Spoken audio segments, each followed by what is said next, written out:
Сәлематсыңдар ма балалар? Бүгінгі біздің сабағымыздың тақырыбы Қасым хан тұсындағы қазақ хандығының күшеюі. Зерттеу сұрағы: не себепті Қадырғали Жалайыри Жәнібек ханның ұлдарының арасында аса белгілі болған Қасым хан еді деп жазды. Қасым хан 1511-1521 жылдар аралығында билік құрған. Қасым ханның қасқа жол аталған дәстүрлі қазақ қоғамындағы әдет ғұрып заңдарының жиынтығын қолданысқа енгізген. Қазақ хандығының күшеюі және нығаюы Қасым ханмен тікелей байланысты. Ол ширек ғасырға жуық күресіп, оңтүстікте Сығанақ пен Сауранды белсенді саясат жүргізіп, батыста ноғайлардың бір бөлігін қазақтарға қосты. Қасым хан тұсында қазақ әскерінің саны 200 мың, халқының саны 1 миллионға жетті. Шекара батыста Еділге, оңтүстікте Ташкентке дейінгі жерлерді қамтыды. Орыс деректері бойынша Қасым хан 1521 жылы қыста қайтыс болып, сарайшықта жерленген. Қасым хан қазақтың 4-ші ханы. Қазақ хандығының негізін қалаушылардың бірі Әз Жәнібек ханның ортаншы баласы. Шешесі Жаған бегім хан. Ұрпақтары Мамаш, Хақназар хандар және Әбілқайыр сұлтан. Осы Қасым ханнан бастап қазақ хандығының билігінде Әз Жәнібек ханның ұрпақтары отырады. Мұхаммед Хайдар Дулати Қасым хан туралы: ол Дешті Қыпшаққа толық билігін таратты. Оның халқы миллионнан асты. Жошы ханнан кейін бұл жұртта дәл мұндай күшті хан болған жоқ деп жазды. Қазақ хандығын бұрындық хан басқарған кезеңде Қасым өте беделді сұлтандардың бірі болған. Бұрындық ханның қыстауы Сыр өзенінің бойында болса, Қасым одан әрі алысырақ Балхаш Қаралтау маңында қоныстанған еді. Осы жақтан Қасым сұлтан шығыс Дешті Қыпшаққа жорық ұйымдастырады. Ал батыста маңғыттармен келісімге келіп, Жайық өзеніне дейінгі жерлерді өзіне қаратып, Сарайшық қаласын басып алады. Ал Әбілқайырдың немересі Мұхаммед Шайбани мен Қасым алғашқыда ымыраға келуге тырысады. Сондықтан Мұхаммед Шайбани Мауреннахрға жорық жасағанда оған әскери көмекте көрсетті. Алайда атасының өзбек ұлысы аталған біртұтас хандығын талқандап, одан бөлініп кеткен қазақтарға Мұхаммед Шайбани жаулық көзқараста болды. Сондықтан да 1503 жылы Шайбани оңтүстіктегі қазақтарға қарайтын Ташкент қаласын басып алады. Осы жылдары қазақтардың Түркістан аймағын басып кірулері де Мұхаммед Шайбанидің Қасымға жаулық ниетін күшейте түседі. 1509 жылға дейін ол 3 рет үлкен жорық ұйымдастырып, қазақтарды күйзеліске ұшыратады. Келесі жылдың басында Мұхаммед Шайбанидің өзі бастаған өзбектер әскері Ұлытау етегіндегі Қасым сұлтанның қысқы қонысына басып кірді. Қасым әскер жинап үлгере алмай, Ұлытау шоқыларына шегініп кетті. Тастап шыққан ордасында жеңісті тойлап жатқан Мұхаммед Шайбанидің қолбасыларына Қасым қайтадан тұтқиылдан шабуыл жасайды да оларды жеңіліске ұшыратады. Жау әскерінің барлық қаруы Қасымның қолына түсті. Осы жеңілістен кейін Мұхаммед Шайбани шұғыл жиналып өзінің астанасына дейін қашты. Мұны пайдаланған Қасым Сыр бойындағы қалаларды өзіне қаратуға кірісті. Ол оңтүстіктегі ең шеткі нүкте Сайрамға дейін барды. Қазақтар жаппай Қасымға ілесті.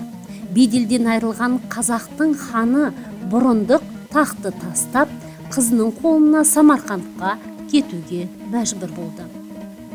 Сондықтан да Түркістан аймағының билеушілері және жошылық сұлтандар 1511 жылы Қасымды ақ киізге отырғызып хан көтереді.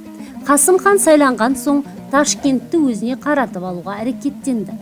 Алайда Ташкент түбіндегі шайқаста аңдаусызда Қасым хан мертігіп Сайрамға қарай шегінуге мәжбүр болады. Қасым хан көрші елдермен бейбіт дипломатиялық қарым-қатынастарды орнықтыруға күш салды. Ол Мәскеу патшасы Василиймен дипломатиялық қарым-қатынастар орнатты. Бұл тұста Қазақ хандығы деп аталатын мемлекет бар екендігін бүкіл Европа жұрты естіп біледі. Өзіне ноғай маңғыттардың көп бөлігін қаратып, олармен құда жекжаттық қарым-қатынастарды жолға қойды. Заманы аумалы төкпелі болса да, Қасым хан қазақ мемлекетін нығайтуға күш салған болатын. Қасым ханның реформасы Қасым ханның қасқа жолы деген атпен белгілі. Бұл заңдар топтамасы Құдай жалғыз, хан жалғыз деген басқару ұстанымын басшылық қалады. Қасым ханның қасқа жолы 5 баптан тұрады. Бірінші бап мүлік заңы, екінші бап қылмыс заңы, үшінші бап әскери заң, төртінші бап елшілік жоралары және бесінші бап жұртшылық заңы деп аталады. Қасым хан тұсындағы қазақ хандығының өрлеуін орта ғасырлық авторлар атап өткен. Соның ішінде атақты Бабыр, ғұлама ғалым Қадырғали Жалайыри, тарихшы Мұхаммед Хайдар Дулати атап өткен болатын.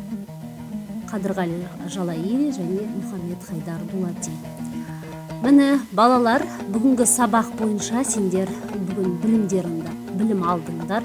Енді сол алған білімдеріңді бекітіп өту үшін біз ақиқат немесе жалған әдісін қолданамыз. Қасым ханның бұрындық ханмен қарым-қатынасы жағымсыз өрбіді. Бұл ұстаным ақиқат па, жоқ жалған ба? Осыны белгілейсіздер. Екінші, Қасым хан Самарқанд қаласын басып алды. Ақиқат па, жоқ жалған ба? Үшінші, қазақтардың Түркістан аймағына басып кірулері Қасым хан мен Мұхаммед Шайбани хан арасындағы жаулық ниетін күшейте түсті. Төртінші, бұрындық хан тақты тастап, Самарқандтағы қызының қолына кетіп қалды. 1515 жылы Қасымды ақ кезге отырғызып хан көтерді. Ташкент түбіндегі шайқаста аңдаусызда Қасым хан мертігіп, сарайшыққа қарай шегінуге мәжбүр болды. Қасым ханның реформасы 7 жарғы деген атпен белгілі. Қасым хан Мәскеу патшасы 3 Василиймен дипломатиялық қарым-қатынастар орнатты. Қасым хан 1519 жылы қайтыс болды. Қасым хан жайлы дерек қалдырғандар Бабыр, Қадырғали Жалайыри, Мұхаммед Хайдар Дулати. Міне осы жерде 10 ұстанымды ақиқат немесе жалған екендігін дәптерлеріне жазып, енді келесі тапсырмаға көңіл аударайық. Қасым ханның қазақ хандығындағы рөлі қандай болды? Оның ішкі және сыртқы саясатындағы ерекшелігі не? Міне соны бірінші бағанаға жазасыздар. Екінші, Қасым ханның бұрындық ханмен қарым-қатынасы қалай өрбіді? Екеуінің арасында қарым-қатынас қалай жүзеге асты? Міне соны екінші бағанаға жазасыздар. Үшінші бағанаға Қасым ханның шайбаниттермен байланысы қалай жүзеге асты? Міне соны осы үшінші бағанға жазасыздар. Екінші тапсырма. Бұл жерде оқиғалар мен оқиғалардың уақыты көрсетіледі. Қасым хан билік еткен жылдарды белгілейсіздер. Қасым хан билік еткен жылдардағы территориясын белгілейсіздер. Қасым хан жүргізген саясаты, Қасым ханның заңдар жинағы қалай аталды, оның билік еткен тұсындағы астанасы қандай болды, және ол қай елдермен, қандай көрші мемлекеттермен қарым-қатынасқа түсті. Міне соны жазасыздар. Үйге тапсырма. Бүгін біз сіздермен осы Жәнібек ханның ұлдарының арасындағы ең беделді болған Қасым хан, міне соны дәлелдеуге тырыстық. Жалпы қазақ хандығының негізін қалаған хандардың бірі Жәнібектің 9 ұлы болған. Солардың ішіндегі ең беделдісі Қасым хан болды. Оның қандай жетістіктері болды? Ол қандай жетістіктерге қол жеткізді? Соны пирамидаға орналастырасыздар. Маңыздылығы бойынша төменнен бастап жоғарыға жылжисыздар. Жалпы сіздер бұл жерде Қасым ханның жетістіктерін нақтылайсыздар. Қасым хан жетістіктеріне баға бересіздер және Қасым хан жетістіктерін дәлелдейсіздер. 4 дәлел келтіре отырып. Бұл бірінші тапсырма. Екінші тапсырма, тірексіз бассыз Қасым ханның қазақтар арасында неліктен аса беделді болды? Міне осыған байланысты сіздер тірексіз бассыздар. Және үшінші тапсырма картамен жұмыс. Қасым хан билік жасаған тұстағы қазақ хандығының аймағын картаға қарап дәптерлеріңе сал. Рефлексияны біз білемін, білдім, білгім келеді деген кестені толтыру арқылы жүзеге асырамыз. Осымен балалар сабағымыз аяқталды. Назар қойып тыңдағандарыңызға көп рахмет. Келесі кездескенше сау саламатта болыңыздар.